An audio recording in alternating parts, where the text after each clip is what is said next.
Hello my dear friends and students, welcome to English Max. इस समय हम लोग MTS 2022 का इंग्लिश का PYQ सॉल्व कर रहे हैं और इस समय आज जो हम लोग करने जा रहे हैं वो है 17 मई का शिफ्ट फर्स्ट। इसके पहले हम लोग 16 का, 14 का, 15 का ये सब लगा चुके हैं। अच्छा, इसके अलावा 2022 के अलावा हम लोग 2023 का सारा सेट लगा चुके हैं और 2021 का भी सारा का सारा सेट लगा चुके हैं। ठीक है, तो इस समय हम लोग 2022 का लगा रहे हैं, जिसमें से कि मई वाला अभी चल रहा है। इस समय कुछ पहले करवाए थे, कुछ अब करवा रहे हैं, बीच में थोड़ा सा गड़बड़ हो गया था। और इसके बाद जुलाई वाला अभी बाकी है। जुलाई कौन सा? जुलाई 2023 वाला बाकी है अभी। तो ये लगातार चलता रहेगा। अभी इसमें 17 तारीख का है, उसके बाद 18 का होगा, 18 के बाद 19 का होगा, 19 तक हुआ था मई में, फिर उसके बाद जून में हुआ था, तो उसको हम लोग करेंगे। PDF आप लोगों ने सॉल्व कर ही लिया होगा। तो चलिए शुरू करते हैं आज का डिस्कशन। देखते हैं कि आपका कितना क्वेश्चन सही हुआ और कितना गलत हुआ है। तो पहला क्वेश्चन आज का जो है वो किस पर है? वो इडियम पर बेस्ड है। ठीक है ना, इडियम फ्रेज है। तो लिखा है to fly into rage, to fly into a rage. देखो, एक होता है रेज RAG और एक होता है रेज RAGE। ठीक है, ये जो रैग होता है ना, ये होता है फटा पुराना। जैसे कोई आदमी होता है बट मतलब थोड़ा पुराना उराना फटा उटा टाइप का कपड़ा पहने रहता है, चिथड़ा टाइप का, तो उसको हम लोग रैग्स कहते हैं। और RAGE जो रेज होता है ना, ये गुस्सा होता है, एंगर होता है। ठीक है, क्या? फ्यूरी, गुस्सा, एंगर, ये सब होता है। तो यहाँ क्या लिखा है? टू गेट वेरी एंग्री, तो बहुत बुरी तरह से नाराज़ होना, मतलब एकदम कंट्रोल के बाहर हो जाना, इतना तो वाला गुस्सा होता है, तो वो हो जाता है टू फ्लाई इनटू रेज, मतलब टू गेट वेरी एंग्री। तो पहला आंसर तो हो गया हम लोगों का। चलिए अगला करते हैं, नेक्स्ट क्वेश्चन। तो नेक्स्ट क्वेश्चन हमारा है, इसमें आपको साइनोनिम बताना है। किसका साइनोनिम बताना है? मेंशन किया है सेंटेंस में इस अंडरलाइन वर्ड को। तो अंडरलाइन वर्ड क्या है? वर्जन्स है। वर्जन्स की मीनिंग तो इसे हम प्रकार करते हैं ना, जैसे कहते हैं ये ओप्पो का ये वाला वर्जन है, ये और ये आईफोन का फलाना वाला वर्जन है, सैमसंग का फलाना वाला वर्जन है। तो वर्जन का मतलब क्या होता है? एक तरह से प्रकार होता है, टाइप होता है। तो यहाँ देखते हैं किस सिचुएशन में लगा हुआ है कि there are actually many different versions of Cinderella. Cinderella के कई सारे वर्जन्स हैं। तो कई सारे वर्जन का मतलब क्या होगा? कई सारे, डिफरेंट लिख दिया तो डिफरेंट वर्जन का मतलब क्या हो गया? डिफरेंट वेराइटी हो गई कि नहीं हो गई? ठीक है, चलो। तो यहाँ पे सिग्नल लिखा है, सिग्नल संकेत तो यह है नहीं। वेरिएशंस, हाँ, वैरायटी, वेरिएशन ये हो सकता है, वेरिएशन। प्रॉब्लम्स डिफरेंट प्रॉब्लम्स नहीं होगा ना, फीचर्स होगा यहाँ। हालांकि फीचर्स कुछ कुछ आपको लग रहा होगा कि एक्चुअली सिंड्रेला के कई डिफरेंट फीचर्स हैं, लेकिन वर्जन कहाँ है? तो वर्जन में हम लोग क्या लिखेंगे? वेरिएशन होगा, थोड़े थोड़े डिफरेंस के साथ। जैसे किसी में सिंड्रेला के बाल काले हैं, किसी में सिंड्रेला के बाल भूरे हैं, किसी में सिंड्रेला की आंखें नीली हैं, ऐसे ऐसे। सिंड्रेला समझ रहे हो ना क्या होगा? हाँ, सिंड्रेला एक वो लड़की परी कथाओं में आती है, उसमें सिंड्रेला पे डॉल्स वगैरह भी बनी हैं। चलो, तो वेरिएशन हो गया। ठीक, आपको ना पता हो तो घर में कोई छोटा बच्चा हो ना, तो उससे पूछो सिंड्रेला, तुरंत समझ जाएगा, वो बताएगा कि सिंड्रेला कौन है। ठीक है, अगला क्वेश्चन आ जाओ बेटा। तो अगला क्वेश्चन है हमारा क्वेश्चन नंबर 3। इसमें कह रहे हैं कि सेंटेंस बताओ जिसमें कोई स्पेलिंग एरर ना हो। तो चलो ढूंढते हैं हम एक तरफ से। We can't blame the bad government, ये गवर्नमेंट गलत है। गवर्नमेंट की स्पेलिंग भी अब समझ लो लगे हाथ, क्योंकि और में आएगा GOVERN होगा, फिर MENT होगा। ठीक है, ये गवर्नमेंट होगा। तो इसमें क्या होगा? GOVERN, M के बाद ये जो N लगा हुआ है, यही N गलत हो गया। चलो दूसरे में देखो, ब्लेम, दूसरे में ब्लेम गलत हो गया, BLAME होता है, MM नहीं होता। तीसरे में we can not blame a bad government budget, इसमें तो सही है, ब्लेम भी सही है, गवर्नमेंट सही है, बजट भी सही है। तो अब हमको एक और हटाना पड़ेगा ना, तो गवर्नमेंट, इसमें R के बाद N भी आना चाहिए था, तो ये गवर्नमेंट की स्पेलिंग गलत हो। तो तीसरा वाला अब क्या हुआ? देखो, पहला दूसरा गलत हुआ था, चौथा भी गलत हो गया, तो अब तीसरा पक्का हो गया, एकदम से श्योर हो गया। ठीक है, तो ये थोड़ा सा सुकून के लिए कर लेते हैं, बाकी और भी गलत हो जाए। 4 में क्या है कि ये खाली जगह भरनी है आपको। इसमें देखो क्या लिखा? I have dash to understand your problem, I have dash to understand your problem. अब देखो, हैव के साथ क्या लगना चाहिए? वर्ब की थर्ड फॉर्म लगनी चाहिए। अब बिगिन क्या है? वर्ब की फर्स्ट फॉर्म है। बिगन क्या है? वर्ब की थर्ड फॉर्म है। ये तो ING फॉर्म दिख ही रही है, ये वर्ब की सेकंड फॉर्म है। तो क्या लगाना है हमको? Third form, begin began begun होता है ना थर्ड फॉर्म, ठीक। अगले में नंबर 5 में क्या करना है, ये अंडरलाइन किया हुआ है, तो इस अंडरलाइन का क्या करना है, यहाँ पे एंटोनिम बताना है। चलो सिचुएशन देखते हैं। Many children still do not have access to quality education. बहुत सारे बच्चे ऐसे हैं जो आज भी क्वालिटी एजुकेशन को एक्सेस नहीं है, क्वालिटी एजुकेशन नहीं पा रहे हैं। क्वालिटी एजुकेशन के लिए लगा दैट, मतलब वो शिक्षा जो will harness their inherent ability and talent. Inherent मतलब जन्मजात, पैदाइशी उनके अंदर जो एबिलिटी है, जो टैलेंट है, उसको ये शिक्षा क्या करेगी, हार्नेस करेगी। तो हार्नेस यहाँ क्या लगा, वर्ब की फर्स्ट फॉर्म है। तो शिक्षा हमारे पैदाइशी नॉलेज को, पैदाइशी एबिलिटी और टैलेंट को क्या करती है, और बढ़ा देती है, और यूटिलाइज कर देती है, उसको और शार्पन कर देती है, ये सेंस आएगा। तो उसको हैंडल करेगी कि एक्सप्लॉइट करेगी कि मिस अप्लाई करेगी कि डायरेक्ट करेगी। हैंडल करेगी तो पॉजिटिव सेंस हो गया, एक्सप्लॉइट करेगी तो यहाँ एक्सप्लॉइट शोषण, आदमी वाला एक्सप्लॉइटेशन नहीं है। अगर हम किसी के टैलेंट को एक्सप्लॉइट करते हैं, इसका मतलब हम उसके टैलेंट को यूज करते हैं, तो ये पॉजिटिव सेंस हो गया। मिस अप्लाई का मतलब क्या हो गया, उसको दुरुपयोग करना हो जाता है। तो यहाँ हार्नेस लगा है, क्या हार्नेस लगा है, सदुपयोग करने का और यूजफुल बना देने का और बढ़िया इम्प्रूव कर देने के लिए। तो मिस अप्लाई का मतलब क्या होगा, उसका गलत ढंग से उपयोग करना, ठीक है। तो ये तीसरा वाला अपोजिट हो जाएगा, हार्नेस का अपोजिट हो गया मिस अप्लाई। क्लियर है। चलिए आगे वाले क्वेश्चन में आ जाओ। अगला वाला क्वेश्चन क्या कर रहा है, ये भी खाली जगह भरने के लिए दिया है। देखो लिखा है the small amount of fusion fuel. Fusion fuel होते हैं, उनका बहुत small amount dash be heated to huge temperatures, ठीक है। अब यहाँ नीड लगाना है, नीड के ही अलग अलग फॉर्म लगे हुए हैं। तो नीड किसके लिए लगाना है, द ऑफ फ्यूजन फ्यूल लिखा है, तो ये किसके लिए लगा, small amount of the small amount. अगर अमाउंट है, खास बात है, अगर अमाउंट है तो अमाउंट के साथ हम सिंगुलर वर्ब यूज करते हैं, नंबर के साथ प्लूरल यूज करते हैं, इस अमाउंट के साथ सिंगुलर। मान लो 500 क्विंटल राइस है, तो हम वर्ब क्या लगाएंगे, सिंगुलर लगाएंगे, ठीक है।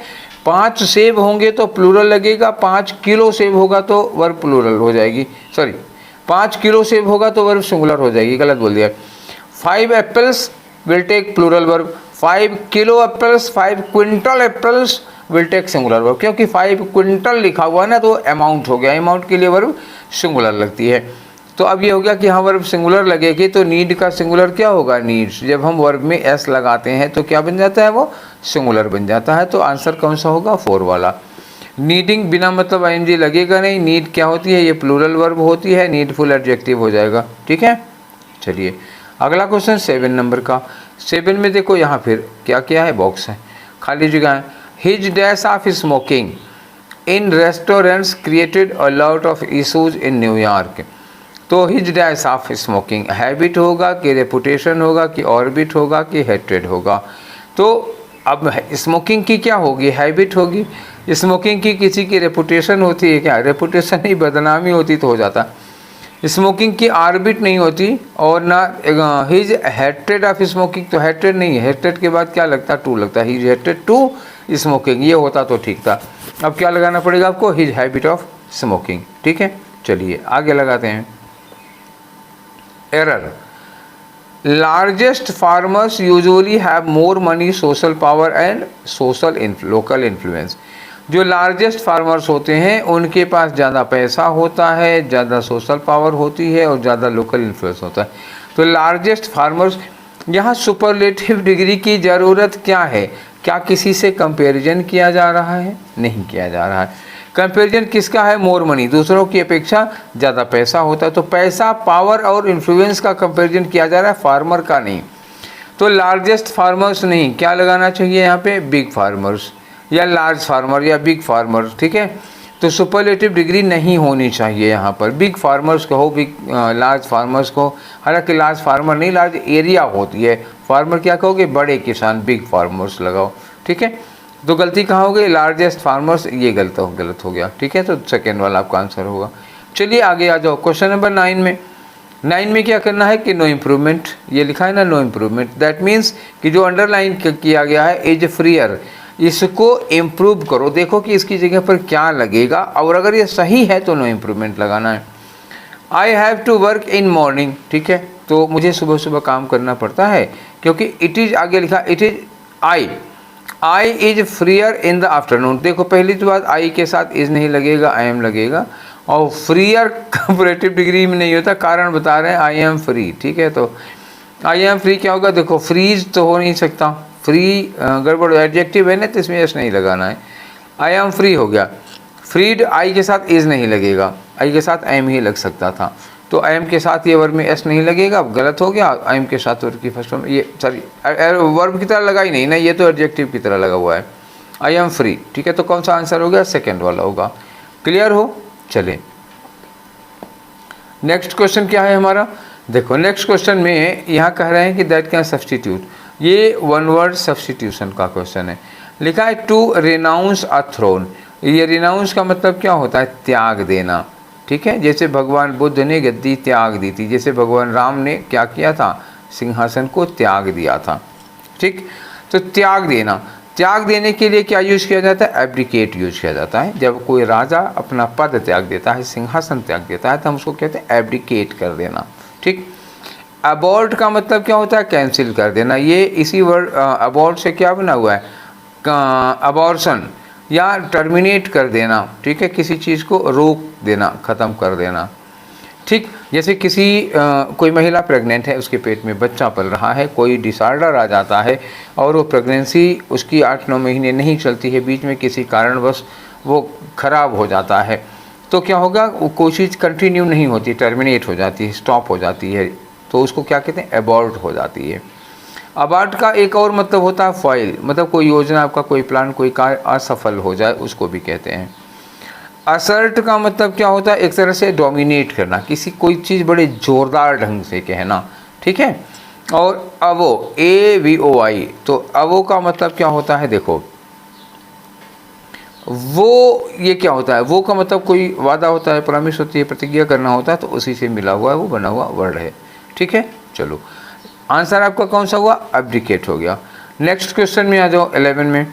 11 में देखो करना क्या है, यहाँ लिखा है नो सब्सटीट्यूशन रिक्वायर्ड, का मतलब एक मेंशन्ड पार्ट होगा, तो यहाँ पे ब्रैकेटेड है, अंडरलाइन नहीं है, ब्रैकेटेड पार्ट है ये। तो इतने में अगर कोई गड़बड़ी है तो इसको इम्प्रूव करो, और नहीं तो नो सब्सटीट्यूशन रिक्वायर्ड करो। तो पहले हम देख लेते हैं कोई गड़बड़ी है क्या। लिखा है कि some of them were nearly as hard as ligament, तो लिगामेंट लिखना तो ठीक नहीं है, थोड़ा लिगामेंट्स लिखो, क्योंकि एक लिगामेंट तो होता नहीं है। तो सम ऑफ देम, उनमें से कुछ ऐसे थे करीब करीब उतने मजबूत, उतने हार्ड जितने के लिगामेंट्स होते हैं। एंड मेनी, तो एंड मेनी के साथ भी बेटा वर लगा दो ना, इसके साथ भी वर लगाओ, क्योंकि देखो सम ऑफ देम के साथ वर लगा है, एंड मेनी के साथ भी वर लगेगा। An inch in length, 1 inch लंबे, लंबाई में 1 इंच के थे। चलो देखते हैं। हार्ड एज नहीं, यहाँ पे एज लगा, हार्ड के बाद में एज लगा है, हार्ड के पहले भी एज लगना चाहिए था, गलत हो गया। या एज हार्ड एज लिगामेंट्स, ये सही हो गया। And many were an inch long, ये तो ठीक हो गया। एंड यहाँ देखो मेनी के बाद वर लगा हुआ है, यहाँ पे देखो सम के बाद वर लगा हुआ था, तो मेनी के साथ वर लगना करेक्ट हो गया, ठीक है। दूसरा एन इंच लॉन्ग, 1 इंच लंबे थे, तो एन इंच इन लेंथ से ज़्यादा अच्छा क्या हो जाएगा, एन इंच लॉन्ग। तो दूसरा वाला तो हमको एकदम से सटीक लग रहा है, और में गलतियां ढूंढ लें तो हमारा काम बन जाएगा। तो as hard as a ligament, ठीक है, लिगामेंट के पहले वैसे आ नहीं लगाया जाता। एंड मेनी के साथ भी तो हमें वर लगाना पड़ेगा। और एन इंचेज, देखो जब एन लगा दिया हो तो इंचेज नहीं लगा सकते हो।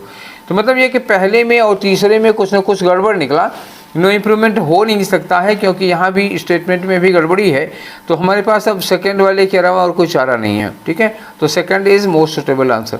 नेक्स्ट में आ जाओ 12 नंबर में। देखो 12 में क्या लिखा है, नो एरर लिखा हुआ। तो नो एरर, अब देखो पढ़ के देखते हैं क्या लिखा हुआ है। His struggles were becoming more and more frenzier, a wild look creeping into his blue eyes. More and more frenzier, देखो समय बीतने के साथ कोई चीज़ बढ़ती जा रही बढ़ती जा रही बढ़ती जा रही, जिसको हम लोग क्या कहते हैं, ग्रेजुअल इंक्रीज। जैसे कोई चीज़ लगातार ऐसे ग्रेजुअल इंक्रीज में बढ़ती जा रही, ऐसे कोई चीज़ क्या हो रही है, बढ़ती जा रही, ऊपर की ओर बढ़ रही है, ठीक है, इंक्रीज होगा। तो जब हम ग्रेजुअली इंक्रीज करते हैं किसी चीज़ को तो comparative degree and comparative degree, जैसे क्या होगा, more and more, better and better, richer and richer, ऐसे यूज करते हैं। तो ठीक है, ये यूज तो सही किया, लेकिन मोर एंड मोर के बाद ये जो फ्रेंजियर लिखा है, फ्रेंजियर भी तो कंपैरेटिव डिग्री नहीं होना चाहिए ना, या मोर एंड मोर फ्रेंजी कहो या फ्रेंजियर एंड फ्रेंजियर कहो, ठीक है। अगर एंड से हमको दो डिग्रीज को जोड़ना है, सेम एडजेक्टिव को जोड़ना है तो सेम डिग्री में होंगे। तो फ्रेंजी का हमने फ्रेंजियर बना लिया, सपोज चलो मान लेते हैं कि फ्रेंजी का फ्रेंजियर हो गई कंपैरेटिव डिग्री, तो फ्रेंजियर एंड फ्रेंजियर होगा, मोर फ्रेंजियर नहीं होगा। गलत समझ गए ना क्या होगा। चलिए, हमें कंपैरेटिव डिग्री को 2 बार लगाना है क्योंकि वो ग्रेजुअल इंक्रीज हो रही है। कंपैरेटिव डिग्री को 2 बार लगाना है, दोनों बार कंपैरेटिव डिग्री में लगाना है, ठीक है। तो जैसे मोर एंड मोर फ्रेंजी या फ्रेंजियर एंड फ्रेंजियर, जैसे कोई आदमी लगातार लंबा होता जाता है तो टालर एंड टालर, ठीक है, कमजोर होता जा रहा है, वीकर एंड वीकर, दोनों वीकर एंड फिर weaker, weaker and weaker, he is going weaker and weaker by the passing of time, ऐसे होता है। क्लियर है ना। कहाँ गलती हुई, मोर एंड मोर, मोर एंड मोर के साथ फिर फ्रेंजियर लगाना गलत हो गया, थर्ड इज योर आंसर, ठीक है। आगे आ जाओ। 13 में क्या है, इनकरेक्टली, ध्यान देना इनकरेक्टली बोला है इन्होंने, तो जिसकी स्पेलिंग गलत हो। लॉस घाटा होता है, सही है। लूज ढीला ढाला, सही है। लोकल स्थानीय, ये भी सही है। लूजर गलत है। लूजर में क्या होगा, ये पहले लूज लिखो, ये वर्ब होती है, तो लूजर में क्या लगाओ, ये आर लगाओगे, लूजर बन जाएगा। तो ये रहा आपका आंसर करेक्ट। कौन सा आंसर हो गया, आंसर 4 होगा, क्योंकि जिसकी स्पेलिंग गलत है वो आपका आंसर होगा, ठीक है। आगे आ जाओ 14 नंबर पे। 14 में क्या है, फिर वही एरर की बात है। I want all the culprits to be punished immediate, मैं चाहता हूँ कि सारे दोषियों को, सारे कल्प्रिट्स को इमीडिएट सज़ा मिले। तो पनिश्ड किसके, इमीडिएट किसके लिए लगा है, पनिश के लिए। और पनिश क्या है, वर्ब है। वर्ब है तो ये इमीडिएट क्या होना चाहिए, एडजेक्टिव नहीं होना चाहिए, क्या होना चाहिए था, इसको एडवर्ब होना चाहिए। तो यहाँ क्या लगता है, इमीडिएटली, ठीक है। I want all the culprits to be punished immediately, तुरंत तत्काल उनको सज़ा मिलनी चाहिए। तो इमीडिएटली होगा, इमीडिएट नहीं होगा। इमीडिएट नाउन के पहले लगता, एडजेक्टिव होता, ठीक है। तो गलती कहाँ है, ये इमीडिएट में गलत है, तो चौथा हो गया आंसर, ठीक है। आगे आ जाओ 15 नंबर में, देखो क्या है। 15 में दैट कैन सब्सटीट्यूट, एक लाइन लिखी हुई है, a place where fruit trees are grown, एक ऐसी जगह जहाँ पर फल वाले पेड़ लगाए जाते हैं। देखो 2 होता है, एक फूल वाले होते हैं जहाँ पे डेकोरेटिव होता है, मतलब ऐसे झाड़ या ऐसे पौधे लगाए जाते हैं जिनमें रंग बिरंगे फूल खिलते हैं, सुंदर लगता है। तो वो क्या होता है, जहाँ पर फूल वाले पौधे लगाए जाते हैं, घास वास लगाई जाती है, सुंदर लगते हैं, उनको क्या कहा जाता है, पार्क कहा जाता है। और जहाँ पर फल वाले पौधे लगाए जाते हैं उनको ऑर्चर्ड कहा जाता है। क्या, ऑर्चर्ड। ऑर्चर्ड का मतलब क्या होता है, अमरूद का बाग, आम का बाग, केले का बाग, या नींबू का, सेब का, संतरे का, किसी इस तरह किसी फल का बाग होता है तो हम उसको ऑर्चर्ड कहते हैं। तो ये रहा ऑर्चर्ड। सिमेट्री क्या होता है, सिमेट्री कब्रिस्तान होता है, मतलब ऐसी जगह जहाँ डेड बॉडीज को दफनाया जाता है, उसको हम लोग कहते हैं कब्रिस्तान। तो सिमेट्री तो कब्रिस्तान हो गया। बायो बोटेनिकल, तो बोटेनिकल मतलब बायो बोटेनी से रिलेटेड होता है, तमाम सारे पौधों के लिए, खाली फलों के लिए, फलों वाले पेड़ों के लिए हो ऐसा ज़रूरी नहीं होता। डाइक का मतलब क्या होता है, बांध होता है। देखो अक्सर देखा होगा ना, नदी उदी के किनारे या बहुत कुछ, जैसे कोई बड़ी नहर वगैरह, उसके किनारे बड़ा ऊंचा सा बना देते हैं। क्यों ऊंचा सा बना देते हैं, ताकि उसमें जब बाढ़ आए तो एरिया में पानी ना घुसे वहाँ के लोगों को, तो उसको कहा जाता है बांध, ये डाइक होता है, ठीक है ना। इतनी बात क्लियर है। चलिए नेक्स्ट क्वेश्चन में चलते हैं। अब आता है हमारा क्वेश्चन नंबर 16। देखो क्वेश्चन नंबर 16 में क्या करना है हमको, कि ये नो इम्प्रूवमेंट का एक ऑप्शन दिख रहा है, इसका मतलब जो अंडरलाइन पोर्शन है उसको इम्प्रूव करके देखो। लिखा है the rise in temperature disturbs the rain cycle. तो अब देखो इसमें कोई गलती है क्या, तो पहले ये ढूंढ के बताओ हमें कि इसमें कोई गलती है कि नहीं है। तो इस सेंटेंस में कोई गलती नज़र तो नहीं आ रही है, क्योंकि सेंटेंस क्या होगा, इकोलॉजी से रिलेटेड है, भूगोल का वर्ड है, सेंटेंस है।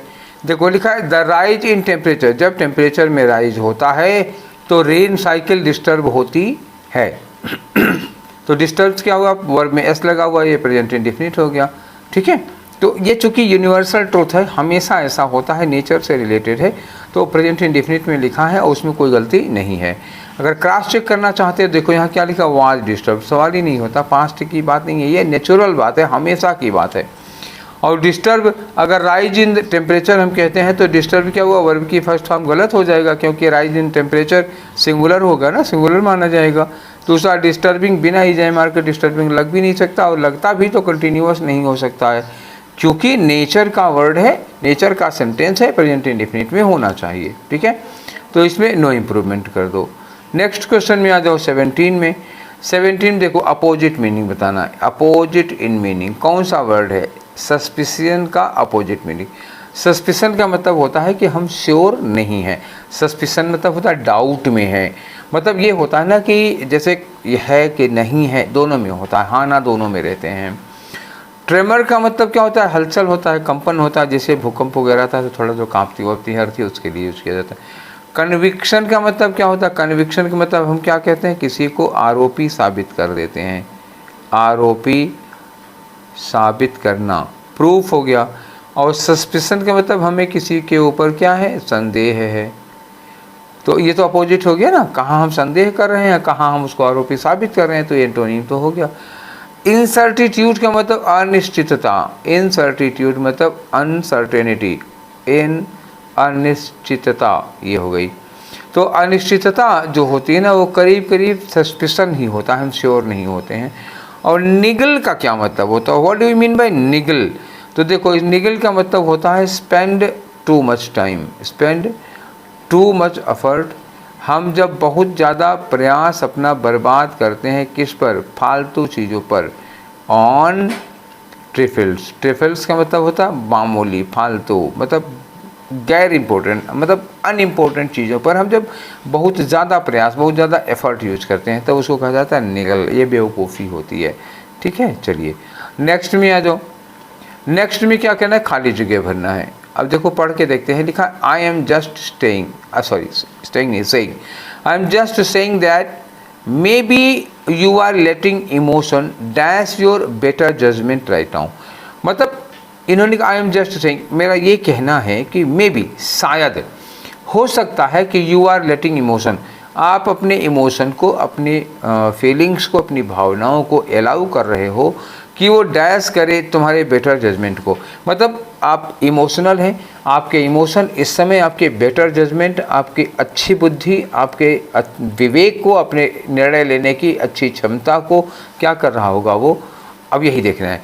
तो इमोशन, हमारे निर्णय, जब हम इमोशनल हो जाते हैं तो हमारे निर्णय बहुत सही नहीं होते हैं, तो हमारे इमोशंस हमारे निर्णय को क्या करते हैं, क्लाउड करते हैं, कि क्लैंप करते हैं, कि फिंगर करते हैं, कि क्लॉक करते हैं। तो क्लॉक करना बाधा करना होता है, लेकिन यहाँ पे क्या लगेगा, क्लाउड करना। क्लाउड करने का मतलब क्या होता है कि हमारे इमोशन हमारे डिसीजन को घेर लेते हैं चारों ओर से, जैसे हमारा डिसीजन मेकिंग की क्षमता है, क्लाउड ने इसको चारों ओर से घेर लिया, क्लाउड हो जाता है ना, क्लाउड घेर देना होता है। ठीक है, समझ में आ गया। तो जब हमारे जजमेंट को, इमोशन जजमेंट को क्लाउड करते हैं, क्लॉक नहीं करते बल्कि क्या करते हैं, क्लाउड करते हैं, तो यहाँ पे क्लाउड वर्ड यूज किया जाएगा। ठीक है, चलिए 19 में आ जाओ। 19 में क्या करना है कि means the same as given word, तो मीनिंग बतानी है इसकी। मीनिंग क्या है, बैक स्टैब, बैक मतलब क्या हुआ, पीठ, और स्टैब का मतलब होता है छुरा भोंकना, तो पीठ में छुरा भोंकना। अब समझ गए ना, पीठ में छुरा भोंकना क्या होगा, बेटे मैंने धोखा देना, बिट्रेक मतलब क्या होता है, धोखा देना, डिसीव करना, तो यही होगा ना पीठ में छुरा भोंकना। बिरेट का मतलब क्या होता है, स्कॉल्ड, किसी को डांटना, खूब बुरी तरह से डांटना। और ब्लियरी, ब्लियरी एक तरह से कोई ऑब्जेक्ट होता है जो आंखों से साफ साफ नहीं दिखाई देता। कभी कभी क्या होता है कि सुबह सुबह उठो तो आंखों से एकदम क्लियर नहीं दिखाई देता है, वो ब्लियरी होता है, धुंधला धुंधला दिखाई देता है। और ब्लेयर का मतलब क्या होता है, बहुत तेज चमक के साथ, जैसे कभी कभी पटाखे फोड़ते हो तो क्या निकलता है, ब्लेयर निकलता है, चमक निकलती है, वो होता है। 20 में आ जाओ। 20 में क्या करना है, देखो यहाँ इन्होंने कहा कि एक इडियम फ्रेज दिया हुआ, उसकी मीनिंग बताओ। To button one's lip, to button one's lip मतलब देखो ये दोनों ऊपर नीचे लिप हो गया, यहाँ पे क्या करे, ऐसे लगा के ऐसे करके आप बटन लगा दिया, तो अगर यहाँ पे बटन लगा दिया तो इसका मतलब क्या होगा, हम बोलेंगे नहीं कुछ ना।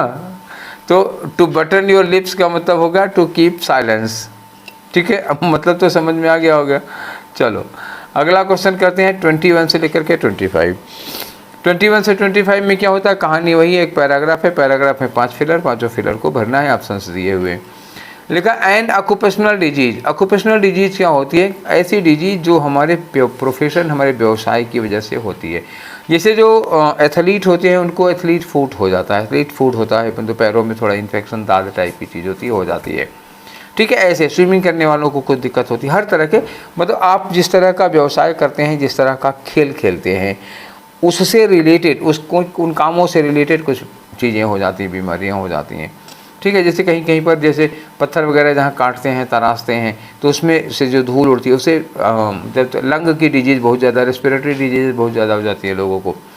ऐसे एंड ऑक्यूपेशनल डिजीज़ क्या, occupational disease is any disease, वो ऐसी बीमारी को कहते हैं जो कि dash primarily by exposure at work. तो बाई एक्सपोजर का मतलब क्या हुआ, इसके द्वारा पैदा की जाती है वो बीमारी।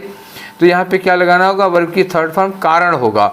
मतलब ऑक्यूपेशनल डिजीज ऐसी बीमारी है जो काम की जगह पर एक्सपोजर के नाते, बेसिकली वो एक्सपोजर के नाते होती है। ठीक है, तो काज्ड बाई, यहाँ पे तो पक्का लग गया, यही लगेगा, क्या है, कॉज्ड बाई। ठीक है, यहाँ पर फ्लॉड, फ्लॉड मतलब क्या हुआ, गलत हुआ, जो फ्लॉ मतलब होता है गलती, मिस्टेक, तो फ्लॉड बाई नहीं होगा बल्कि पोज्ड बाई। हाँ, पोज्ड मतलब हमारे सामने जो कोई खतरा खड़ा किया जाता है, बीमारी पोज नहीं की जाती है, कोई डेंजर है, कोई खतरा है, खड़ा किया जाता है, डिफिकल्टी है, ये सब खड़ा किया जाता है। अबेट का मतलब होता है ना शांत करना, दो अबेट होता है, एक ABET होता है और एक BATE होता है। ABET में क्या होता है, उकसा देना, भड़का देना। जैसे दो लोगों में झगड़ा हुई, मारपीट नहीं हुई है, दो लोगों में झगड़ा हो रही है, तेरी मेरी कर रहे हैं, कॉलर वालर पकड़े हुए हैं कस के, तब तक एक के पीछे से कोई आके मार मार मार मार, तो बस धाड़ से शुरू हो जाएगा। तो जिसने जो पीछे से आके कहा मार मार, वो क्या किया था, वो अबेट किया था, वो उकसाया था, तो उकसाना होता है। अच्छा, ये अबेट जो होता है इसी का ठीक उल्टा होता है, ये होता है काम डाउन करना, शांत करना। जैसे दो लोग गाली गलौज कर रहे हैं, कॉलर वालर पकड़ लिए, एक आदमी आके कहता है अरे यार काहे फालतू में झगड़ा कर रहे हो, अभी पुलिस आएगी, 4 डंडे तुमको मारेगी, 4 डंडे उनको मारेगी, 2-2 हज़ार रुपये ले जाएगी, भी शांत हो जाओगे। तो शांत करना अबेट, ABATE होता है, और ABET अबेट होता है भड़काना। समझ में आ गया। तो इसमें क्या लगाना होगा, बीमारी के पैदा होने का कारण बता रहे हो तो कॉज्ड लगेगा, caused by exposure to work. Exposure का मतलब होता है जब हम जैसे धूप में, खूब धूप हुई है, शर्ट निकाल के धूप में खड़े हो जाओ तो क्या होता है, एक्सपोजर टू सन। बारिश हो रही है, आपके पास छाता नहीं, भीग रहे हो तो क्या होगा, एक्सपोजर टू रेन। ऐसे होता है, जिस तरह की चीज़ है और उसका सामना एक तरह से हो जाना। तो ऑक्यूपेशनल डिजीज़ क्या होती है, जब हम वर्क के समय किसी रिस्क की, किसी डेंजरस चीज़, रेडिएशन वगैरह के सामने एक्सपोजर हो जाता है हमारा। Exposure at work dash of physical, organisational, chemical या biological risk dash are to a combination of these factors. ठीक, ऑक्यूपेशनल डिजीजेज आर, ऑक्यूपेशनल जो डिजीजेस होती हैं, बीमारियां होती हैं, वो होती हैं dash those listed in national legislation as resulting from exposure to risk factors. ठीक है, तो इनको वो बीमारियां जो ऑक्यूपेशनल बीमारियां हैं उनको जो रजिस्टर किया है, ऐसे नाम से रजिस्टर किया गया है कि जो हम काम के वक्त फैक्ट्रियों वगैरह में जहाँ कोई काम कर रहे हैं, उन वहाँ पे जिस डेंजरस या जिस डेंजरस मशीन के सामने, किसी चीज़ के सामने हमें काम करना पड़ता है, हम उसके सामने एक्सपोज होते हैं। जैसे एक्सरे करने वाला आदमी, तो एक्सरेज को बहुत ज़्यादा एक्सपोजर झेलता है कि नहीं झेलता है। ठीक है, तो पहले में तो हमने भर चुके हैं, दूसरे वाले के लिए ऑप्शन ढूंढो क्या लगाना है। दूसरा है ये वाला। ठीक है, तो इसमें क्या लगाओगे, at work dash a physical. तो एक्सपोजर जब होता है ना, एक्सपोजर के बाद हम लोग क्या लगाते हैं, टू लगाते हैं, फिक्स है एक्सपोजर के बाद टू लगाना। क्लियर है, देखो यहाँ पे लिखा है ना, एक्सपोजर टू रिस्क, यहाँ पे लगा एक्सपोजर के बाद टू, तो हम भी एक्सपोजर के बाद क्या लगा रहे हैं, टू। वैसे एक्सपोजर के बाद टू लगता ही है, मैंने बताया भी था आपको। ठीक है, थर्ड वाले में आ जाओ, क्या है यहाँ पे, तो फिजिकल, ऑर्गेनाइजेशनल या केमिकल या biological risk dash are to a combination of these factors. ठीक है ना, तो यहाँ क्या होना है, 3 वाले नंबर पे, तो 3 वाले में क्या होगा, रिस्क फिजिकल, ऑर्गेनाइजेशन, केमिकल या बायोलॉजिकल रिस्क पैदा करने वाला होगा। तो पैदा करने वाले में क्या करोगे, पैदा करने वाले में मेकर हो जाएगा, पार्ट तो होगा नहीं, एक्सपोजर ना और फैक्ट नहीं, तो ये क्या होगा, रिस्क मेकर हो जाएगा। तो जब वो एक्सपोजर होता है तो वो चीज़ें क्या हो जाती हैं, वो हमारे लिए रिस्क मेकर हो जाती हैं। या देखो to a combination of these factor, या इन चीज़ों का कम्बिनेशन, मतलब एक चीज़ नहीं, 2-3-4 चीज़ों का कम्बिनेशन भी हो सकता है, जो ऊपर बताया गया फिजिकल ऑर्गेनाइजेशन जितने भी लिखे हैं। Occupational diseases are, occupational diseases क्या होती हैं, तो चौथे नंबर में आ जाए तब करें ना, यहाँ से भरो। Occupational diseases are dash those, मतलब क्या है, जनरली, मतलब जो ऑक्यूपेशनल डिजीजेज होती हैं जनरली वो होती हैं जो कि लिस्टेड इन नेशनल लेजिस्लेशन, जो नेशनल जो कानून में लिखा हुआ है, एज क्या लिखा हुआ है उनके में लिखा हुआ है, जो लेजिस्लेशन है उसमें लिखा हुआ है कि resulting from exposure to risk factor, कि मतलब प्रोफेशनल डिजीजेज या ऑक्यूपेशनल डिजीजेज उन डिजीजेज को कही गई हैं, ऐसे लेजिस्लेशन में लिखा हुआ है कि जो रिजल्टिंग, जो मतलब जो होती हैं, जिनका कारण होता है एक्सपोजर टू रिस्क फैक्टर, जो रिस्क फैक्टर है उनको, उनसे हमारा सामना होता है, हम उनसे प्रोटेक्टेड नहीं हैं, तो उसकी वजह से जो बीमारियां होती हैं उनको ऑक्यूपेशनल डिजीजेज कहा जाता है। ठीक है, तो चौथे नंबर पे क्या होगा, जनरली वाले सेंस में आना चाहिए, तो मैनुअली होगा कि रेडिकली होगा कि ऑर्डरली होगा कि मोस्टली होगा। ठीक है, 4 पे बताओ, तो क्या हो गया, मोस्टली, जनरली, हम वो अभी बोले थे ना, जनरली उन बीमारियों को कहा जाता है, तो जनरली के सेंस में ना मैनुअली आएगा, ना रेडिकली आएगा, ना ऑर्डरली आएगा, बल्कि जनरली के सेंस में क्या होता है, मोस्टली, अक्सर, प्रायः वो बीमारियां होती हैं। ठीक है, नेक्स्ट में आ जाओ, प्रायः वो बीमारियां होती हैं। ठीक है, resulting from exposure to risk factor at, तो रिस्क फैक्टर कहाँ होगा, एट होम होगा नहीं, एट ऑफिस होगा नहीं, एट बैंक होगा नहीं, कहाँ होगा, एट वर्क होगा। ठीक है ना, क्लियर हो गया, जहाँ काम करते हैं वहीं पे तो एक्सपोजर होगा। चलिए, तो ये 25 क्वेश्चन हम लोगों ने कर लिए। कौन सा वाला सेट था, 17 मई का फर्स्ट सेट है। ठीक है, चलो, तो अभी 17 में सेकेंड है, थर्ड है, 18 में फर्स्ट सेकेंड थर्ड है, और फिर कुछ जून के पेपर हैं। ठीक है, तो धीरे धीरे करके ख़त्म हो जाएंगे। ये सेशन आपको कैसा लगा, अपनी राय हमको दीजिएगा, ज़रूर दीजिएगा। और अब हम लोग मिलेंगे अभी आज रात में 10 बजे। 10 बजे क्या करना, हम लोग सीरियल की एरर्स कर रहे हैं। ठीक है, क्या कर रहे हैं, सीरियल की एरर्स कर रहे हैं। ठीक, तो आधा पार्ट सीरियल की एरर का हम कर चुके हैं, आधा पार्ट अभी बाकी है जो आज रात में ख़त्म हो जाएगा, इसके बाद CHS हल करेंगे। तो आई होप कि रात में हम लोग एक बार फिर साथ में होंगे, उस बार लाइव होंगे। तो अब रात तक के लिए, तब तक आप लोग आराम करिए, पढ़ाई करिए, कुछ खाइए पीजिए, मस्त रहिए। ठीक है, और रात में 10 बजे मिलते हैं। Till then take care, thank you.